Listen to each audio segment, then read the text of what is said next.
මාධ්‍ය විදිහිතවතුන් සහෝදරත්වයෙන් පිළිගන්නවා. විශේෂයෙන් මේ මාධ්‍ය සාකච්ඡාව කැඳවුවේ ජාතික ජන බලවේගයේ ලෙස අපි ජාතික ජන බලවේගයේ නියෝජිත සමුළුව අපි එළඹෙන 20 වෙනිදා මොනෑක් සම්මන්ත්‍රණ ශාලාවේදී පැවැත්වීමට තීරණය කළා තිබෙනවා. ඒ සමුළුව පිළිබඳව අපේ පැත්තෙන් කරුණු ඉදිරිපත් කර ගැනීම අරමුණෙන් තමයි මේ මාධ්‍ය සාකච්ඡාව කැඳවුවේ. අපි දැන් කවුරුත් දන්නවා මේ ආණ්ඩුව එන ජනාධිපතිවරයාගේ දූර කාලයට අවුරුදු 2ක් පමණ ගත වී තිබෙනවා. පාර්ලිමේන්තුවේ දූර කාලයට මාස 16ක් පමණ ගත වී තිබෙනවා.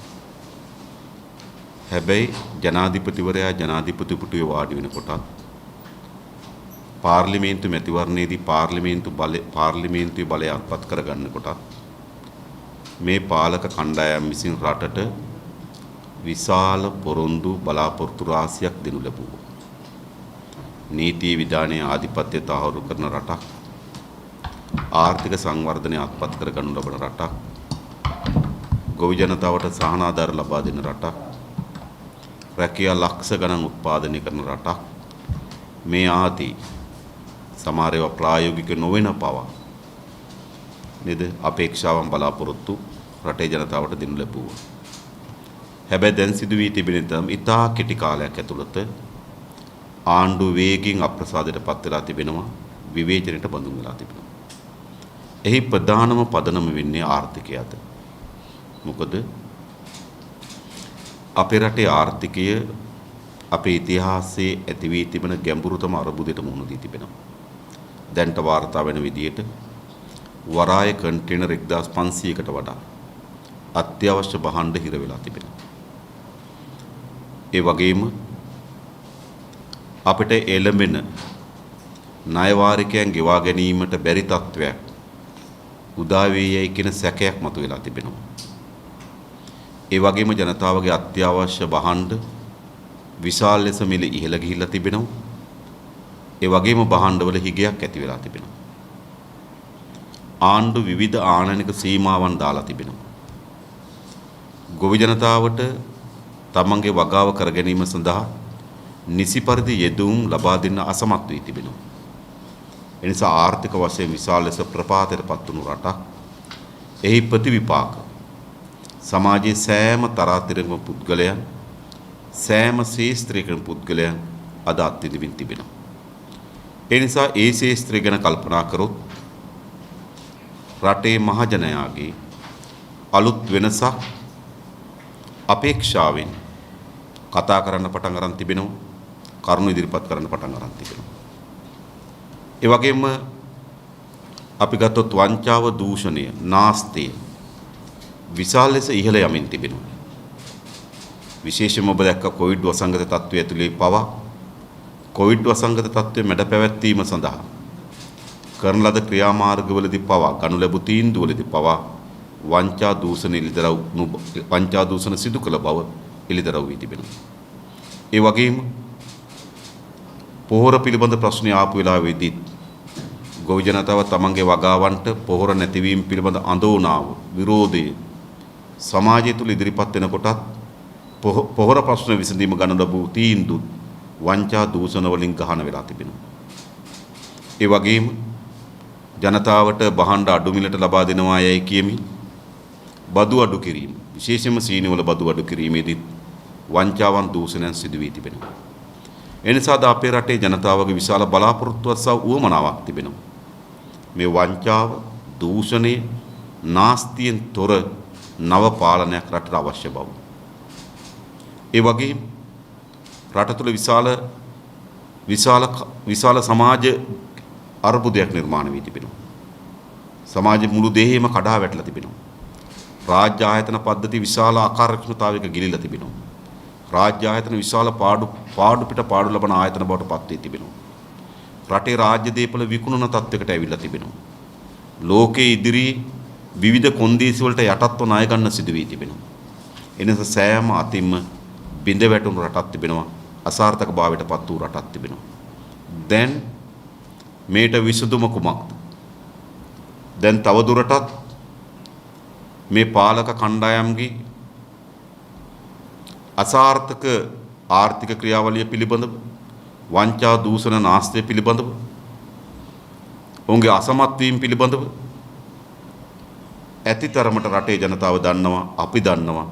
හැබැයි දැන් ජනතාවට අවශ්‍ය වී තිබෙන්නේ ඒ ප්‍රශ්න පිළිබඳ සාකච්ඡාවකට වඩා මේ ප්‍රශ්න වලින් ගොඩේම සඳහා අවශ්‍ය වෙන විසඳුම. රටේ ජනතාව විවිධ අවස්ථාවලදී මෙවැනි අර්බුදයන් මතුවෙනකොට සාම්ප්‍රදායික විසඳුම් බලාපොරොත්තු වුණා. ශ්‍රී ලංකා නිදහස් පක්ෂ ආණ්ඩුවක් යටතේ නම් මේ අර්බුදය නිර්මාණය වෙන්නේ. ඔවුන් විසඳුම ලෙස එක්සත් ජාතික පක්ෂ ආණ්ඩුවක් අපේක්ෂා කරා. එක්සත් ජාතික පක්ෂ ආණ්ඩුවක් ඇතුළේ නම් මේ අර්බුදය නිර්මාණය වෙන්නේ. ඔවුන් සාම්ප්‍රදායික ලෙස ශ්‍රී ලංකා නිදහස් පක්ෂ ආණ්ඩුවක් අපේක්ෂා කරා. නමුත් වර්තමානයේ දේශපාලනය එහෙම නොවේ. වර්තමානයේ ආණ්ඩුව විශාල අසාර්ථකභාවයට ආණ්ඩුව කෙරේ ජනතාව විශාල කලකිරීමට ලක් වෙලා තිබෙනවා හා සමාන ලෙස. ඊට සාපේක්ෂව ඒ හා සමාන ලෙසම පැරණි සාම්ප්‍රදායික දේශපාලන කඳවුරත් ජනතාව ප්‍රතික්ෂේප කරමින් තිබෙනවා. එක්සත් ජාතික පක්ෂය නැත්නම් එයින් කැඩිලා ගොඩ නැගුණු අනිත් පක්ෂ ඒ සියල්ලද ජනතාව ප්‍රතික්ෂේප කරමින් තිබෙනවා. ඒ නිසා ජනතාව නව විසඳුම් මාවතක් ඉල්ලමින් තිබෙනවා. නව විසඳුම් මාවතක් වෙනුවෙන් පෙළ ගැසෙමින් තිබෙනවා. අද රට පුරා විවිධ ශේෂ්ත්‍රවල ජනතාව, වෘත්තීයවේදීන්, ඒ වගේම ග්‍රාමීය ජනතාව, ගොවි ජනතාව, දීවර ජනතාව, තරුණ පරම්පරාව විශාල සාපිපාසාවකින් පෙළෙනවා. මේ සාම්ප්‍රදායික බලහුවමාරුවට වෙනුවට නව අලුත් පන්නේ පාලනයක් අපේ රට අවශ්‍ය බව. ආර්ථික සංවර්ධනය ළඟා කරගත හැකි, වංචා දූෂණ වලින් තොර වුණු, වංචා දූෂණ වල යෙදුණු අයට දඬුවම් ලබා දීම සහ දේපල පවරා ගන්න, ඒ වගේම ග්‍රාමීය ජනතාවගේ ජන ජීවිතය උසස් කරන, නීතිය හා විධානයේ ආධිපත්‍ය තහවුරු කරන සාමකාමී රාජ්‍යයක් නිර්මාණය කිරීමේ අපේක්ෂාවකින් අද පොදු ජනතාව පෙළෙනවා. ඒ නිසා අපි විශ්වාස කරනවා අද අපේ රටේ මතුවී තිබෙන විශේෂ දේශපාලන තත්ත්වය. ලංකාවේ මෙතෙක් තිබුණු තත්ත්වය තමයි එක් පක්ෂයක් ඒ පක්ෂයට විරෝධ වෙනකොට ඒ පක්ෂයේ ජනතාවගෙන් ප්‍රතික්ෂේප වෙනකොට සාම්ප්‍රදායික ලෙස අනිත් පක්ෂය බදා වැළඳ ගන්න තත්ත්වයක් තමයි රටේ ඉතිහාසයේ තිබුණේ. හැබැයි අද තිබෙන්නේ වෙනුට අලුත් පාරක උවමනාව අද ජනතාව කියාපාමින් තිබෙනවා. අන්නේ අලුත් පාර, ඒ අලුත් ගමන් මඟ, මේ අර්බුදයට විසඳුම, මේ බිඳ වැටුණු කඩා වැටුණු මව්බිම ගොඩනැගීමේ විසඳුම වන්නට ජාතික ජනබලවේගී සූදානම්. අපි හිතනවා මේ සාම්ප්‍රදායික බලහුවමාරුවෙන්, සාම්ප්‍රදායික ඔලුගොඩි මාරුවෙන් එහාට යන ප්‍රතිපත්තිමේ, ඒ දේශපාලන ප්‍රතිපත්තිමේ වෙනසක්, ආර්ථිකයේ ප්‍රතිපත්තිමේ වෙනසක්, සමාජයේ යහපත් ගෙන යන ප්‍රතිපත්තිමේ වෙනසක් අද රට වුණා. අන්නේ ප්‍රතිපත්තිමේ වෙනස තමයි ජාතික ජන බලවේගය මේ බිඳ වැටුණු මව්බිම ගොඩ නැන්වීමේ විසඳුම බවට ජාතික ජන බලවේගය පත් වෙන සූදානම්. මේ අභියෝගය අපි බාර ගන්න සූදානම්. මේ කඩා වැටී තිබෙන මාතෘ භූමිය ගොඩ ගන්න සූදානම්. මේ අපේක්ෂා බංගතට පත් වී තිබෙන තරුණ පරම්පරාව, තමන්ගේ ජීවිතේ ගැට ගැහගෙන යාම පිළිබඳ කල්පනා කරන ග්‍රාමීය ජනතාව, තමන්ගේ වෘත්තීය ගරුත්වය අහිමි විතර වෘත්තීයවේදීන්, තමන්ගේ ව්‍යාපාර පිළිබඳ ඉතාමත් අවිනිශ්චිතත්වයකට පත් වී තිබෙන ව්‍යවසායකයින්, මේ රටේ විද්වතුන්, මේ සියලු දෙනා අද එක මධ්‍යස්ථානයකට ආ යුතු තිබෙනවා. අන්නේ මධ්‍යස්ථානය තමයි ජාතික ජන බලවේගය. අපි පහුගිය කාලේ විවිධ ශේෂ්ත්‍රාත්මක විශ්වවිද්‍යාල ආචාර්යවරු, නීතිඥ සංගම්, ඉංජිනේරුවන්, මිනින්දෝරුවන්, කුසි විද්‍යාඥයින්, ග්‍රාමීය ජනතාව, වෘත්ති සමිති ව්‍යාපාර, මේවත් එක්ක අපි දීර්ඝ සාකච්ඡාවක් කරා. මේ ඇති වී තිබෙන අර්බුදයෙන් අපි ගොඩ එන්නේ කොහොමද? මේ ඇති වී තිබෙන අර්බුදයට විසඳුම කුමක්ද? ඒ විසඳුම සොයා ගැනීම අපි එක එක්කෙනාගේ තනි අභිලාෂයක් හෝ තනි ක්‍රියාමාර්ගයක් නොවේ. මේ රටේ සියලු ජනතා බලවේග එක තැනකට කැඳවිය යුතුයි. මේ රටේ යහපත් වෙනස් කීමක් අපේක්ෂා කරන, නවුම් ආර්ථික සංවර්ධන මාවතක් අපේක්ෂා කරන, යහපත් සමාජයක් අපේක්ෂා කරන සියලු පුරවැසියන් එක මධ්‍යස්ථානයකට අපිට ගොනු කළ යුතුයි. අන්නේ මධ්‍යස්ථානය තමයි ජාතික ජන බලවේගය. අපි එහි මෙතෙක් කාලයක් අපි කරන ලද සාකච්ඡා, අභ්‍යන්තර එකතු වීම, සංවාදයන් තුලින් අපි දැන් අපේ වැඩපිළිවෙලක් හා මේ ගොඩනැගීම සඳහා බලවේගයක් එකතු කරගෙන තිබෙනවා. ඒ සඳහා එම කණ්ඩායම එළිදැක්වීම සහ අපේ දේශපාලන අභියෝගය පිළිබඳ සාකච්ඡාව පටන් ගැනීම, ඒ සඳහා විවිධ බලවේගයන්ට ආරාධනා කිරීම මූලික පරමාර්ථ සහිතව අපි ජාතික ජන බලවේගයේ නියෝජිත සමුළුව මේ 20 වෙනිදා උදේ 9ට මොනෑක් සම්මන්ත්‍රණ ශාලාවේදී පැවැත්වීමට තීරණය කළා තිබෙනවා. අපි මාධ්‍ය සාකච්ඡාවක් කරා සිළු දෙනාටම ආරාධනා කරන්න විදියක් නැත. ඉඩකඩ සීමා සහිතයි. යම් සෞඛ්‍ය රෙගුලාසින් අනුව අපිට පවත්වන්න සිදු වෙලා තිබෙන්නේ. ඒ නිසා අපි මේ ශේෂ්ත්‍ර වලින් හඳුනා ගන්න ලද නියෝජිත කණ්ඩායම් කැඳවලා මෙම සමුළුව අපි 20 වෙනිදා පැවැත්වීමට සූදානම් කරලා තිබෙනවා. ඉන් අනතුරු මේ බල ගැන්වීම, මේ පෙළ ගැස්ම අපි රට පුරා ගෙන යන සූදානම්. ජනවාරි මාසය තුල අපි දිස්ත්‍රික්කවල මෙම නායකත්වයන් හඳුන්වා දීම ජාතික ජන බලවේගයේ සමුළු පැවැත්වීමට සූදානම් කරලා තිබෙනවා. හැබැයි මේ අර්බුදයට විසඳුම දෙන්නේ උඩ පමණක් එකතු වීමක් නොවේ. විද්වතුන්, වෘත්තීයවේදීන්, ව්‍යවසායකින්, සාහිත්‍යදරයන් මෙවැනි කණ්ඩායමක එකතු වීමක් විතරක් පමණක් මේ අභියෝග ජයග්‍රහණය කරන්න බෑ. මේ අභියෝග ජයග්‍රහණය කරගත හැකි වන්නේ ලක්ෂ ගණන් ජීවත් වෙන ග්‍රාමීය ජනතාව අපි එකට පෙළ ගැස්සුවොත් විතරයි. ඒ නිසා අපි සූදානම් කරලා තිබෙනවා ග්‍රාමීය මට්ටමේ දැන්ට සෑම පළාත් පාලන മന്ത്രി කොට්ටාසයක් ඉලක්ක කරගෙන, අනතුරුව ග්‍රාම සේවක කොට්ටාස ඉලක්ක කරගෙන, අනතුරුව ගමක් ඉලක්ක කරගෙන ජාතික ජන බලවේගයේ ජන සභා ගොඩනගන්න අපි සැලසුම් කරලා තිබෙනවා. ඒ නිසා අපි මේ නියෝජිත මහා සමුළුවත් එක්ක මේ රටේ විසිරී පැතිරින සියලු ජන කොටස්, දෙමළ ජනතාව, මුස්ලිම් ජනතාව, සිංහල ජනතාව, නාගරික ජනතාව, ග්‍රාමීය ජනතාව, විවිධ ශේෂ්ත්‍රවල ඉන්න මේ රටේ යහපත් පරිවර්තනයක් අපේක්ෂා කරන සියලු පුරවැසියන්, සියලු සමාජ කණ්ඩායම් උඩතලයේ ඒක නාගරික වශයෙන් පමණක් නොවේ ග්‍රාමීය වශයෙන් එකතු කිරීම සඳහා බල ගැන්වීම සඳහා අපි වැඩපිළිවෙළ සකස් කරලා තිබෙනවා. ඒ වැඩපිළිවෙල සමාරම්භක රැස්වීම තමයි මේ 20 වෙනිදා අපි ජාතික ජන බලවේගයේ නියෝජිත මහා සමුළුව හැටියට පැවැත්වීමට සූදානම් කරලා තිබෙනවා. අපි මේ රටේ පුරවැසියන්ට ආරාධනා කරන්නේ ඔබේ මෙතෙක් කරන ලද සාම්ප්‍රදායික බලහුවමාරුවෙන් මේ රට හෝ මේ රටේ ජනතාවගේ ආර්ථිකය ඉදිරියට ගියේ නැහැ. සිදුවී තිබෙන විශාල අර්බුද ගණනාවක් නිර්මාණය වීම, සිදුවී තිබෙන තිබුණාටත් වඩා වැඩි නරක තත්ත්වයක් නිර්මාණය වීම, 2015-19 රනිල් මෛත්‍රීගේ ආණ්ඩුවටත් වඩා වැඩි නරක තත්ත්වයක් දැන් නිර්මාණය වෙනවා. ඒ සාම්ප්‍රදායික බලහුවමාරුවේ ගියොත් මේ තියෙන තත්ත්වයටත් වඩා වැඩි නරක තත්ත්වයක් නිර්මාණය වෙනවා. ඒ නිසාද අපිට තියෙන තීරණාත්මක ලෙස මේ අවුරුදු 73ක් ගමන් කරන ලද මාවතෙන් මිදිලා නව මාවතකට ගමන් කරන්න. ඒ නිසා අපේ රට මේ වෙලාවේ නිශ්චිත සන්දිස්ථානයකට ඇවිල්ලා තිබෙනවා. මේ සාම්ප්‍රදායික බලහුවමාරුවෙන් වෙනස් වුණු ගමන් මාවත තෝරා ගන්න සූදානම්ද? එහෙම නැත්නම් සාම්ප්‍රදායික බලහුවමාරුවේ සාම්ප්‍රදායික දේශපාලන ගමන් මගේ ගොස් අපේ රට තවත් ප්‍රපාතයෙන් ප්‍රපාතයට පත් කරන්න සූදානම්ද? ඒ නිසා අද අපේ රට ඉතාමත් තීරණාත්මක හන්දියකට මන්සන්දියකට ඇවිල්ලා තිබෙනවා. මේ රටේ පුරවැසියන් තෝරා ගන්න මාවත් දෙකක් තිබෙනවා. එකක් සාම්ප්‍රදායික දේශපාලන පක්ෂවල බලහුවමාරු හරහා විනාශකාරීත්වයේ මාවත. එසේ නැතිනම් මේ රටේ පොදු ජනයා එක්ව ගොඩනැගෙන මහජන ව්‍යාපාරයක් කරා මේ රට ගොඩනැගීමේ, මේ රට බිඳවැටුණු රාජ්‍ය ගොඩනැගීමේ විසඳුමේ මාවත. ඒ නිසා අපි මේ රටේ පුරවැසියන්ට ආරාධනා කරන්නේ ඔබ තෝරාගත යුත්තේ විනාශකාරීත්වයේ මාවත නෙවෙයි. අවුරුදු 73කට වඩා වැඩි කාලයක් මේ රට ගමන් කරමින් තිබෙන විනාශකාරීත්වයේ මාවත. ඒ විනාශකාරීත්වයේ මාවත වෙනුවට විසඳුමේ මාවත තෝරා ගන්න කියන ආරාධනය අපි කරනවා. ඒ වෙනුවෙන් ජාතික සමුළු නියෝජිත සමුළුව පැවැත්වීම, දිස්ත්‍රික් මට්ටමේ සමුළු පැවැත්වීම, ග්‍රාමීය මට්ටමේ සභා ගොඩනැගීම, ජනතාවත් එක්ක සංවාදයේදීම අදහස් වමාරු කිරීම, ජනතාව විශාල මහජන ව්‍යාපාරයක් බවට පරිවර්තනය කිරීමේ අභිලාෂය සහිත තමයි අපි මේ ජාතික නියෝජිත මහා සමුළුව පැවැත්වීමට සූදානම් කරලා තිබෙන්නේ.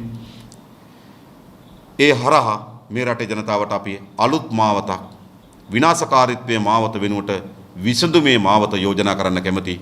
අපිට දැඩි විශ්වාසයක් තිබෙනවා අපේ රටේ ජනතාව මෙතෙක් ගමන් කරපු විනාශකාරී මාවත වෙනුවට විසඳුමේ මාවත තෝරා ගැනීම සඳහා ඒක රාශි වෙයි කියලා. ඉතින් මේ මූලික කරුණු ටික තමයි අපට ඔබට ඉදිරිපත් කරන්න තිබුණේ. වරවාසේ අසංගත කිවිසුම සම්බන්ධයෙන් දැන් මේකට ඔබතුමාලා ඉදිරියක්වීමක් කරා පොඩි සතියේදී දැන් මේ සම්බන්ධයෙන් ඔබතුමාලා මේ වෙනකොට දැන් වර්තමාන කර්තව්‍ය කොයි වගේ එකක් මන්ද? එකක් තමයි අපි මේ පිළිබඳව අධිකරණ නඩුවක් ගොනු කරලා තිබෙනවා. අද අධිකරණයේදී නඩුව ගැනීමට නියමිතව තිබෙනවා. ඉතින් අපේ හඳුන්වන සහෝදරයාත් වසන්ත සමරසිංහ සහෝදරයාත් තමයි මේ නඩුව ගොනු කරලා තිබෙන්නේ. ඉතින් අපි එකක් නීතිමය ක්‍රියාමාර්ග අපේක්ෂා කරනවා මේ නීති විරෝධී රටේ ජාතික සම්පත් විකුණන මේ කිවිසුම අහෝසි කිරීම වෙනුවෙන්. ඒ වගේම අපේ වෘත්ති සමිති ව්‍යාපාරයක් විශේෂයෙන්ම ඉංජිනේරු වෘත්ති සමිති ව්‍යාපාරයක් වෘත්තීමය ක්‍රියාමාර්ග වලට අවතීර්ණ වෙමින් තිබෙනවා මේ පාවා දීම නතර කිරීම වෙනුවෙන්. ඒ වගේම විශේෂයෙන් මේ පාවා දීම අද ස්ථාන තුනක සිදු වෙමින් තිබෙන එකක් වරාය, තෙල් සහ විදුලි. මා දැක්කා වරාය, තෙල් සහ විදුලි වෘත්ති සමිති ව්‍යාපාරයන් ඒකාබද්ධව මේ සම්පත් ආරක්ෂා කර ගැනීම වෙනුවෙන් යම් ක්‍රියාමාර්ග ගනිමින් තිබෙනවා. අපි හිතනවා ඒ ක්‍රියාමාර්ග තමයි මේ කිවිසුමට අදාළව මේ වන විට අපි ක්‍රියාත්මක කරමින් තිබෙන්නේ. මේක සම්දානයක් විදිහට යනවාද සම්මාරික සමගිජන බලවේගයෙන් එහෙම කතා කරනකොට මොකද මේක සම්බන්ධ වෙනවද? මෙතෙක් සාම්ප්‍රදායික දේශපාලන සංවාද තිබුණේ පක්ෂ නායකයෝ ඔය සාම්ප්‍රදායික පක්ෂ ටික එකතු වෙලා වේදිකාවකට නැගලා අත්වල බැඳගෙන යාළුයි අපි යාළුයි කියලා ආණ්ඩුවක් හදාගෙන තනතුරු වරප්‍රසාද බෙදාගන්නේ. ඒක තමයි සාම්ප්‍රදායික දේශපාලන සන්දානය. මේකත් සන්දානය. හැබැයි මේ සන්දානය අපි හිතනවා ජාතික ජන බලවේගය තුල දැන් එකතු වී ඉන්න දේශපාලන සංවිධාන, ව්‍යාපාර, දේශපාලන පක්ෂ, පුද්ගලයන්ට පමණක් නෙවෙයි. මේ රට ගොඩනැගීම පිළිබඳ අවංකභාවය, මේ රට ගොඩනැගීම පිළිබඳ කැක්කුම අදූසිත පුද්ගලයන් ඉන්නේ. ජාතික ජන බලවේගයේ එළියනොත් විශාල පිරිසක් එහෙම ඉන්නවා. ඉතින් අපි අන්නේ ඒ පිරිස් සමග තමයි මේ සන්දානගත වීමක් සිදු කරන්නේ. එසේ නැතුව සාම්ප්‍රදායික ලෙස වේදිකාවක් නැගලා අත්වල බැඳගෙන යාළුයි අපි යාළුයි කියන එකක් නෙවෙයි. ඒ නිසා කිසිසේත්ම ඔය ප්‍රධානයයි කියා ගන්නා කඳවුරු දෙකත් එක්ක ඍජුව හෝ වක්‍රව කිසිදු සන්දානගත වීමක් එකගතාවයක් ජාතික ජන බලවේගය තුලින් සිදුවන්නේ නැහැ. ඒ වගේම කලිමුතුමයින් ප්‍රශ්නේදී දැන් අපේ රටේ නීතියේ ප්‍රයෝගය වල මේ කිවිසුම අසංකලලා තියෙන්නේ. ඒක අපේ රට මොනවාගේ වාසියක් සාවාසියක් සිදු වෙන්න පුළුවන්ද? විශේෂයෙන්ම අපේ රටට පටහැනිව අපේ රටේ නීතියට පටහැනිව කිවිසුම අත්සන් කරත් මේ කිවිසුම අත්සන් කිරීම සඳහා අනුබලය, ආශිර්වාදය, මඟ පෙන්වීම, මැදිහත් වීම ලබා දීලා තියෙන්නේ අපේ රටෙන් පිට කෙනෙක් තමයි. බැසිල් රාජපක්ෂ. ඉතින් ඒ නිසා එහෙම ගත්තාම නීති අනුකූලව දන්නෙත් නැහැ. කෙසේ වුවත් මේ සියල්ල තමයි අධිකරණය හැම අපි ප්‍රශ්න කරන්නේ. හැබැයි අපි දන්නවා අධිකරණය බොහෝ දුරට වග විභාගයට ලක් කරන්නේ ඒකේ නීතිමය විවස්ථාමය තත්ත්වය. ඒතර මෙතන නීතිමය විවස්ථාමය තත්ත්වයේ අභිමවා ගියපු වංචාවක් තිබෙනවා. ජනතාවට තොරතුරු වසන් කිරීමක් තිබෙනවා. රටේ ජාතික සම්පත් විකිණීමේ අපරාධයක් තිබෙනවා. අපේ රටේ බලශක්තිය ඇමරිකානු සමාගමට පවරා දීමේ ජාතික ආරක්ෂාවේ අනතුරක් තිබෙනවා. දැන් අධිකරණයේ වග විභාගයට ලක් කරන්නේ ඒ කරුණු නෙවෙයි. අධිකරණයේ වග විභාගයට ලක් කරන්නේ මේකේ නීත්‍යානුකූලභාවය පිළිබඳ කරුණු විතරයි. හැබැයි නීත්‍යානුකූලභාවයෙන් එහා ගියපු දේශපාලන ආර්ථිකම කරුණු තියෙනවා මෙතන. ඒ නිසා අපි හිතන අධිකරණ ක්‍රියාමාර්ගයෙන් ඔබට ගියපු දේශපාලනමය වැඩපිළිවෙලක් ක්‍රියාමාර්ගයක් මේ සඳහා අවශ්‍යයි. අපි ඒක සිදු කරනවා. පිළිගිරි සම්බන්ධයෙන් ප්‍රශ්නයක් මතුවලා තියෙනවා. දැන් ඒ කියන්නේ රටෙන් ගේන්න විදේශ විනිමය නැති නිසා ගේන්න දෙයක් නැහැ කියලා තමයි රජය කියන්නේ. ඔබත් හිටපු සම්පත් අමාත්‍යවරයෙක්. මේ විදිහට දේශීය පිළිපිලි කර්මාන්තයේ ගොඩනගන්නේ කියන්නේ දේශීය දියරගිරිකෝ ඒ කර්මාන්තයේ ගොඩනගා නොතිබීම නිසා නේද මේ ගැටලුවට මුහුණ දීලා අපේ රට පසු සම්පත් කර්මාන්තය සඳහා ඉතා යෝග්‍ය රටක්. ඒ කියන්නේ අපිට ප්‍රධාන දේශගුණික කලාප තුනක් තිබෙනවා. දැන් අපි හිතුවොත් නවසීලන්තයේ, ඕස්ට්‍රේලියාවේ ෆර්සියන් වර්ගයේ හරක් අපිට ඇති කරන්න පුළුවන් බලන් මේ අඹේවැල, නුවරඑළිය, බණ්ඩාරවැල ප්‍රදේශවල. ඒ වගේම පාකිස්තානයේ, ඉන්දියාවේ මූරා වර්ගයේ අපිට හරක් ඇති කරන්න පුළුවන් හම්බන්තොට, පොළොන්නරුව, අනුරාධපුරයේ අම්පාර වැනි ප්‍රදේශවල. එතකොට අපේ රටේ පාරිසරික තත්ත්වය ඉතාමත් යෝග්‍යයි කිරි කර්මාන්තය දියුණු කිරීම සඳහා. ඒ වගේම අපේ රටේ සංස්කෘතිය ගත්තත් සැලකිතු ප්‍රමාණයකට නේද සත්ව හිංසාව ප්‍රතික්ෂේප කරන, සතුන් රැක බලා ගන්න, සතුන් තමන්ගේ ඥාතීන් ලෙස සලකන සංස්කෘතියක් අපිට තිබුණා. එඳ සංස්කෘතික තත්ත්වයක් අපිට හොඳයි කිරි කර්මාන්තය ගොඩනගන්න. ඒ වගේම අපි පාරිභෝගික ජනතාව දිහා බැලුවා සාමාන්‍යයෙන් කිරි පානේ නේද මම හිතන්නේ 80කට 90කට වඩා වැඩි ප්‍රමාණයක් මේ කිරි පාවිච්චි කරනවා. නම් පාරිසරික තත්ත්වය හොඳයි, සමාජීය තත්ත්වය හොඳයි, මාකට් එක හොඳයි. එහෙනම් ඕනෑම කර්මාන්තයක් දියුණු කිරීම අවශ්‍ය වෙන මූලික සාධක තිබෙනවා. හැබැයි අපේ කිරි කර්මාන්තයේ සිද්ධුනේ මොකක්ද? 1977 වෙනකොට අපේ රටේ කිරි අවශ්‍යතාවයෙන් 50%කට වඩා වැඩි ප්‍රමාණයක් අපේ රටේ නිෂ්පාදනය කරලා තිබුණා. ඒ සඳහා අපිට නේද වැලිසර ලක්ස්ප්‍රේ අද ඇත්තෙත් නැහැනේ කිරිපිටි කම්මලක් තිබුණා. අඹේවිල කිරිපිටි කම්මලක් තිබුණා. අපිට ඉතාමත් හොඳ සංවිධාන යාන්ත්‍රණයක් තිබුණා. මේ සියල්ල බිඳ වැටුවා. බිඳවත්ලා අද පිට රටින් කිරි ආනයනය කරන රාජ්‍යයක් මේගොල්ලෝ නිර්මාණය කරා. හැබැයි දැන් ආණ්ඩුව කියනවා නේද කිරිපිටි නැත කරලා මේක කරනවා කියලා. මේක එහෙම කරන්න බෑ. මොකද මේක ඇඳුම් ඉක්මනින් වැඩි කරන්න පුළුවන් නේද? බිල්ඩින් එකක් ගවුව, ෆැක්ටරි දැම්ම, මහාන ළමයි ටිකක් දැම්ම, අද හදන්නේ 1000යි නම් හෙට 2000ක් හදන්න පුළුවන්. හැබැයි කිරි කර්මාන්තයේ ස්වභාවික ක්‍රියාවලියක් එක්ක ගැට ගිහිලා තිබෙනවා. සතෙක් බිහි කරන්න ඕන. බිහි කරන සතා ගැප් ගන්න ඕන. එයා නැවත සතෙක් බිහි කරන්න ඕන. ඒතර මේක දීර්ඝ කාලන සැලසුම් සහගත වැඩපිළිවෙලක ප්‍රතිඵලයක් අපි අත්පත් කරගත යුතුයි. හැබැයි මේ බලයටපත් වෙච්ච කිසිදු ආණ්ඩුවකට එවැනි සැලැස්මක් තිබුණේ නැහැ. 2005 දී අපි කුසකර්ම අමාත්‍ය ධූර දරනකොට අපේ රටේ කිරි නිෂ්පාදනය කරමින් තිබුණේ අවශ්‍යතාවයෙන් 17යි. අපි සැලැස්මක් ඇදුවා 2010 වෙනකොට අපේ රටේ කිරි අවශ්‍යතාවයෙන් 50 දක්වා මේ නිෂ්පාදනය වැඩි කරන්න. හැබැයි ඒක සැලසුම් සහගත සැලැස්මක් අපිට අවශ්‍යයි. කිරි වලින් අපේ රට ස්වයං පෝෂ්‍ය කරන්න. හැබැයි මේ පාලකයන් සියල්ල කඩාවට්ටලා දැන් අඬලා වැඩක් නැහැ. ඒගොල්ලෝ මේ දශක ගණනාවක් තිස්සේ රට පාලනය කළා, අනුගමනය කළාද ආර්ථික ප්‍රතිපත්ති ප්‍රතිවිපාක තමයි අද අපේ රටේ ජනතාව මුහුණ දෙමින් තිබෙන්නේ. ඒ නිසා මා දැක්ක බන්දුල ගුණවර්ධන කියලා තිබුණා ඩොලර් මිලියන 11ක් ඉල්ලුවා කියලා කිරිපිටි ආනයනය කරන්න. හැබැයි ලැබිලා තියෙන 1.1 කියනවා. ඒ කියන්නේ 10යි. ඒකෙන් පෙන්눔 කරන්නේ රටේ ජනතාවට අවශ්‍ය නැ කිරිවල විශාල හිගයක් ඇති වෙන බව. ආණ්ඩුව මෙවැනි තත්ත්වයන් වලදී විශාල සැරසිලි කරනවා මේ ජාතික දේශීය කිරි නිෂ්පාදනය වැඩි කරන්න තමයි මේවා කරන්න කියලා. නෑ. අද අපේ රටේ ආර්ථිකය ඇති වී තිබෙන අර්බුදේ ප්‍රතිවිපාකයක් තමයි මේක තියෙන්නේ. අපි හිතනවා අපේ රට අපි සකස් කරපු වැඩපිළිවෙලත් අපි යෝජනා කරලා තිබෙනවා. අපේ රට කිරි වලින් ස්වයං පෝෂ්‍ය කරන්න පුළුවන්. දැන් මේ පෞරණම සම්බන්ධයෙන් නොයෙකුත් රටක උන්වහන්සේ උසාවියේදී අධිකරණයේ තීන්දුවක් දීලා තිබුණා මේ අපේ රටේ මේ රටට ගෙවන්න කියන තීන්දුව. දැන් මේ ගෙවීමේදී දැන් ගෙවන්න ඕනේ කවුද? දැන් මේක මේ ඉසියෝබල් කරේ කවුද මේක මේ නෑ එකක් අධිකරණයෙන් එහෙම තීරණයක්. ඒ කියන්නේ දැන් ආයෙ ගෙනිනවනේ. ඔව් අධිකරණයෙන් එහෙම තීරණයක් තබා දීලා නැහැ මා දන්න විදිහට. මොකද දැන් අපි ලක් පොහොර සමාගමයි කොමර්ෂල් පොහොර සමාගමයි LC එකක් විවෘත කරලා තිබෙනවා.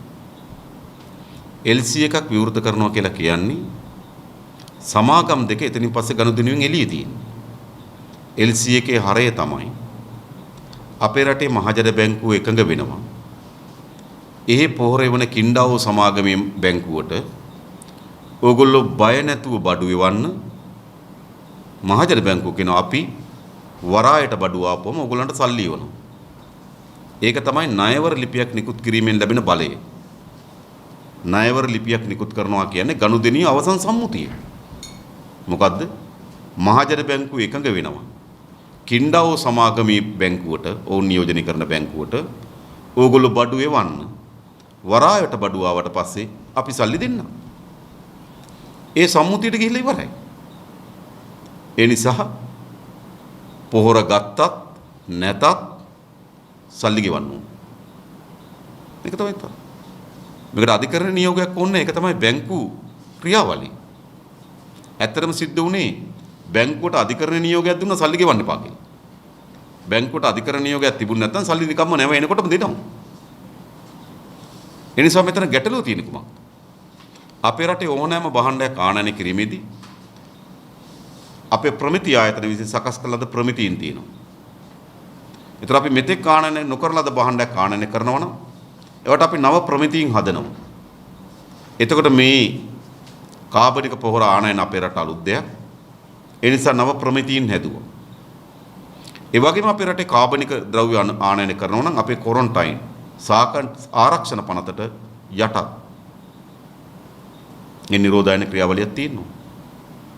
එහෙනම් අපි LC එක විවෘත කරන්න කලින් ණයවර ලිපි විවෘත කරන්න කලින් සාම්පල් පරීක්ෂා කළ යුතු තිබුණා. මොකද අපි බඩු එන්න කියනවා, සල්ලි දෙන්නම් කියනවා, බඩු හොඳද කියන්නේ නැතුව බලන්න. මේක ජාත්‍යන්තර වෙළඳාමක් නෙවෙයි ඕගොල්ලෝ. ඕගොල්ලෝ නේද ඉන්ටර්නෙට් හරහා භාණ්ඩ ආනයනය කරනවා. ඒ ඕගොල්ලෝ කියන බඩු ඉවන්න, බඩු ලැබුණාම සල්ලි කැපෙනවා. ඒ සරලයි.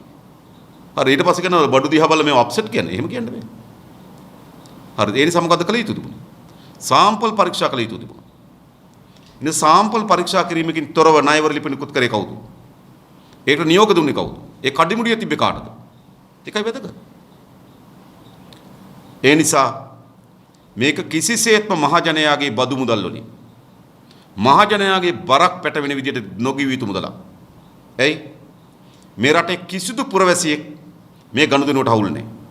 මේ ගනුදෙනුවට අවුල් මහින්දානන්ද අලුත්ගමගේ සසේන්ද්‍ර රාජපක්ෂ පොහොර සංස්ථාවේ සභාපතිතුරු දෙන්න.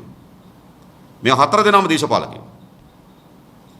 මේ ගනුදෙනුවට අපි අවුල්ද? මේ ගනුදෙනුවට මේ රටේ පුරවැසියන් අවුල්ද? නිසා මේ රටේ පුරවැසියන්ගේ මහජනයාගේ ධනෙ මේ වන්දි ගෙවන්න කිසිසේත්ම යුක්තිසහගත අයිතියක් නෑ. ඒ නිසා මේ වන්දිය ගෙවිය යුතු වන්නේ මේ වන්දි ගෙවීමේ අපරාධය කරන ලද මහින්දානන්දත් සසේන්ද්‍ර රාජපක්ෂත් පොහොර සංස්ථාවේ සභාපතිතුරු දෙන්න. ඒ නිසා අපි බල කරන්නේ එතෙන්ට මේ රටේ කිසිදු පුරවැසි තමන්ගේ බදු මුදල් මේ වංචාව වෙනුවෙන් හිලව් කිරීමට ඉඩ නොදිය යුතුයි. ඒගොල්ලෝ හොරකම් කරනවා. ඒගොල්ලෝ වංචා කරනවා. නේද? ජනතාවට බර දානවා. මේක කරන්න බෑ හැමදාම. ඒ නිසා මේක අනිවාර්යයෙන් මා කලින් කියන හතර දෙනා මේ වන්දිය ගෙවිය යුතුයි. මේ රටේ ජනතාව මේ වන්දි නොගෙවිය යුතුයි. මේක නිත්‍යානුකූල ක්‍රියාමාර්ගයක් ගන්න බැරිද? නිත්‍යානුකූල ක්‍රියාමාර්ගයක් නම් නඩු දාලා හරි මොනවාද තුමාලා දාපු නඩුව වගේ එකක් දාන්න බැරිද? ඔව් අපි ඒක නීතිඥයන් එක්ක සාකච්ඡා කරන්න ඕනේ. ඉතින් අපි හැමදේම උසාවියට බාර දෙන්නත් ඕනේ. නේද? උසාවියට දෙන්නත් ගොඩක් වැඩ නේද? ඉතින් අපි ඒ සම්ප්‍රදායත් ඒ තරම් යහපත් සම්ප්‍රදායක් නෙවෙයි. මේ හැමදේම අන්තිමට උසාවියට බාර දෙන එක. නේද? හැමදේම බාර ගන්න ඕනේ මේ රටේ මහ ජනතාව. එනිසා මේ අපරාධ කරුවන්ට එරෙහිව ඉස්සරහට එන්න මහ ජනතාව. එනිසා ඇත්තට මේක විසඳිය යුතු වන්නේ අධිකරණ පද්ධතිය නෙවෙයි. නේද? මහ ජනතාවගේ අධිකරණ පද්ධතිය එකතුල කියලා තමයි විශ්වාස කරන්නේ. මේක මේ වෙනකොට පාර්ලිමේන්තුව කාල් තියලා තියෙනවා. මේ රටේ තියෙන ගැටලු අහගන්න තියෙන තත්ත්වයක මුහුණ දෙන්න බැහැ කියලා විපක්ෂයේ යෝජනා කරනවා. ඇත්තටම රටක් විදිහට මේ තත්ත්වයේ කොහොමද? ඔබට මේ තීන්දුවක් දෙන්න පුළුවන් ද මානසික ආබාධයක් තියෙන කෙනෙක් ගන්න තීන්දුව ගැන ඔබට උත්තර දෙන්න පුළුවන්ද? ඉතින් මට ඉතින් මේ ප්‍රශ්නයක් මෙතන තියෙන කියලා. ඉතින් මම අපි දන්නේ එක්ක ජනාධිපතිවරයා කියන්න ඕන රටට මේ නේද මම මෙන්න මේ වෙනුවෙන් තමයි මේ පාර්ලිමේන්තුව සැසිවාරය අවසන් කරේ කියලා. ඉතින් සාමාන්‍යයෙන් මම අපහාසයක් කරනව නෙවෙයි කාටවත් අපේ සාමාන්‍ය මානසික ආබාධය සහිත අය ගනු ලබන තීන්දුව වලට ලොකු දේශපාලන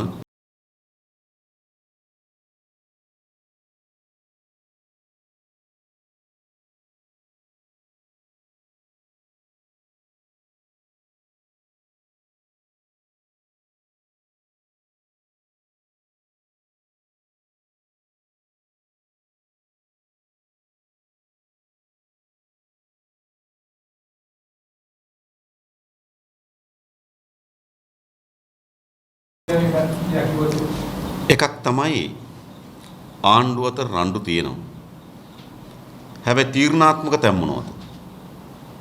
තීරණාත්මක තැන තමයි විසිරු සංශෝධනය සම්මත කර ගැනීමේදී කොච්චර රණ්ඩුව තිබ්බත් හැසිරුනේ කොහොමද? හැසිරුනේ පක්ෂව. ඉතින් ආණ්ඩුවට කිසි හානියක් නෑ. ඊළඟ ආර්ථිකය ගිවිසුම් පී.බී. ජයසුන්දර මොකද අපරාධකාරයා මේ ඔක්කොම කියනෝනේ. හරිද? ඉතින් මේ අයවැය ලේඛන හදනකොට ප්‍රධාන මූලිකත්වය අපි හිතන්නේ පී.බී. ජයසුන්දර. හරිද? ඊට පස්සේ ඔවුන්ගේ ප්‍රධානතම අර පී.බීගේ මොහමට තලන්නේ කට්ටියට කියන්න බැරි නිසා. ඒ ඔයගොල්ලෝ ප්‍රධානම හතුරා බැසි. හැබැයි ඔහුම ඉදිරිපත් කරන අයවැය ලේඛනයට මොවුන් මත උස්සනවා. ඒ නිසා මම හිතන්නේ අර ඒ තරම් දේශපාලන නාඩගම්කාරී විගඩම්කාරී නේද? ඒ වගේ නම් අපි තරම් කාලය යවන්නත් ඕන. මම හිතනවා ඔයගොල්ලෝ මාධ්‍ය ආයතනත් ඒ ගැන ටිකක් සැලකිල්ලක් කරන්න. ඒත් එක්කම දැන් 1994 වෙනකොට පාර්ලිමේන්තුවේ බලයක් තිබෙන්නේ නැති ජනතා විමුක්ති පෙරමුණ ප්‍රධානායකත්වයට වඩා 2000 විතර වෙනකොට 40ක් දක්වා විතර වර්ධනය කරගන්නවා පාර්ලිමේන්තු මන්ත්‍රීවරු ගොඩ ගන්න. ඒත් එක්කම ඊට පස්සේ හදපු නායකයෝ ගොඩක් දැන් ඔබතුමාලා ජාතික ජනබලවේගය හදලා රටේ යම්කිසි මතයක්නේ වැඩ කරන්න උත්සාහ කරන්නේ. ඒ දැන් මේ හදපු නායකයෝම ජනතා විමුක්ති පෙරමුණ හර යනවා මේ හදන දේ මහ පොළොවේ වැඩ කරන්න බැහැ කියලා. ඉතින් ජනතා විමුක්ති පෙරමුණ ඇතුළු ඔය විදිහට මේ ජාතික ජනබලවේගය හදන මේ වැඩ පිළිවෙල මහ පොළොවේ වැඩ කරන්න බැහැ කියලා බොහෝ අය හැර ගියා නෙවෙයි බොහෝ අය පක්ෂෙන් ඉවත් කරා. අපිට ඕන මේ රට වෙනස් කිරීමේ දේශපාලන ව්‍යාපාරයක් හදන්න නම් ඕනෑම කුණු ගොඩක් ඇඟේ තවරගෙන යන්න අපි සූදානම් නැහැ. හරිද? ජාතික ජනබලවේගයටත් ඒක අදාළයි. මටත් අදාළයි. ඒ නිසා අපි හදන්නේ මේ රට වෙනස් කිරීමේ දේශපාලන ව්‍යාපාරයක් නම් හරිද? ඒ වෙනස ඒ ව්‍යාපාරය තුල ගැබ්බෙන්න ඕන. සාම්ප්‍රදායික කුණුණු චරිතත් එක්ක නේද? සාම්ප්‍රදායික කුණු දේශපාලනයක් එක්ක මේ රටේ පරිවර්තන අත්පත් කරගන්න බැහැ. ඒ නිසා අපිට දැඩි විශ්වාසයක් සහ බලාපොරොත්තුවක් සහ අපේක්ෂාවක් තියෙනවා. ජාතික ජන බලවේගයත් එක්ක අපි වැඩ කරන අපි හැම දෙනා තුන සමගිය, සහෝදරත්වය සහ අපේ අරමුණ අතර පොදු එකඟතාවයක් තිබෙනවා. ඒ නිසා ඔබ කමක් නැහැ. ඒ කියන්නේ කල්තියා එවැනි අසුභවාදී පුරෝකතනයන් පිළිබඳව අදහස් දක්වන එක ප්‍රශ්නයක් නෙවෙයි. මොකද ඒකට අපිටත් ඒක සැලකිල්ලක් කරන්න පුළුවන්. නමුත් එහෙම දෙයක් වෙන්නේ ආපහු. දැන් ඔබතුමාලා හැරගියපු කණ්ඩායම් නැවත ඔය සම්දානයේ එකතු වෙන්න ආවොත් ඔබතුමාලා බාර ගන්නවා. ඉතින් කණ්ඩායම් කියවම පොදු එකක් නේ. කණ්ඩායම් කිව්වත් ඉතින් එක එක්කෙනා ගැන වෙන වෙනම බැලුවොත් එක පුද්ගලයන් ගැන වෙන වෙනම බැලුවොත් අපි ඉතින් ජාතික ජන බලවේගය හදලා තියෙන්නේ. ජාතික ජන බලවේගයේ දේශපාලන වැඩපිළිවෙල පිළිගන්න. ඒක වැදගත්. හොඳේ ජාතික ජන බලවේගයේ සකස් කළ තියෙන දේශපාලන වැඩපිළිවෙල පිළිගන්න. මම කලින් කියපු අවංක භාවයේ තිබෙන කැපකිරීමට සූදානමක් තිබෙන අදූසිත. හරි වැදගත් ඒක. එවැනි ඕන කෙනෙකුට විවෘත වෙන්න පුළුවන් මධ්‍යස්ථානයක් තමයි අපි හදලා තියෙන්නේ. අපි මේ ජනතා විමුක්ති පෙරමුණේ ගේ ඇතුළට එන්න කියනව නෙවෙයි. අපි මේ කියන්නේ අපි ඔක්කොටම එකතු වෙන්න පුළුවන් පොදු මධ්‍යස්ථානයක් අපි හදමු. සමහර අය නේද ජයිපී ගේ ඇතුළට එන්න ටිකක් අකමැති වෙන්න පුළුවන්. සමහර අය ජයිපී ගේ ඇතුළට ගන්න බැරුව යන්නත් පුළුවන්. ඒ නිසා මම හිතනවා අපි ඔක්කොටම එකතු වෙන්න පුළුවන් පොදු මධ්‍යස්ථානයක් හදලා තිබෙනවා. හැබැයි එහි දේශපාලන වැඩපිළිවෙල සහ අරමුණු පිළිගන්න සංවිධාන පුද්ගලයන් අපි ඒක රාශි කරගන්න කැමතියි. අපි එහෙම නැත්තම් අපිට මේ ප්‍රමාණය මෙහෙම තියාගෙන අපිට ඉන්න පුළුවන්. නමුත් මේක වර්ධනය කරගන්නවා නම් අනිත් පක්ෂවල ක්‍රියාකාරී වැඩ කරපු අනිත් පක්ෂවල ඡන්දි දීපු නේද? එවැනි කණ්ඩායම් මේ මධ්‍යස්ථානයට එකතු විය යුතුයි. ඒ නිසා අපි විවෘතයි. හැබැයි අපි සංවිධාන සහ විශේෂ පුද්ගලයන් ගැන වෙන වෙනම සාකච්ඡා කළා තමයි ජාතික ජන බලවේගයේ ස්ථාවර කමිටුව හරහා අපි තීරණයක් ගන්න. ඒ කියන්නේ අපි සාමාන්‍යයෙන් ඕනෑම කෙනෙක් අපිත් එක්ක සම්බන්ධ වෙන්න ආරාධනා කැමැත්තක් පළ කරොත් ජාතික ජන බලවේගයේ නියුක්තියෙන් දෙන්නෙක් හෝ තුන් දෙනෙක් නම් කරලා අපි වුන් එක සාකච්ඡා කරන්න කියනවා. ඒ සාකච්ඡාවල එකගතාවයන් අනුව තමයි අපි වුන් ජාතික ජන බලවේගයට සම්බන්ධ කරගන්නවද නැද්ද කියලා තීරණය කරන්නේ.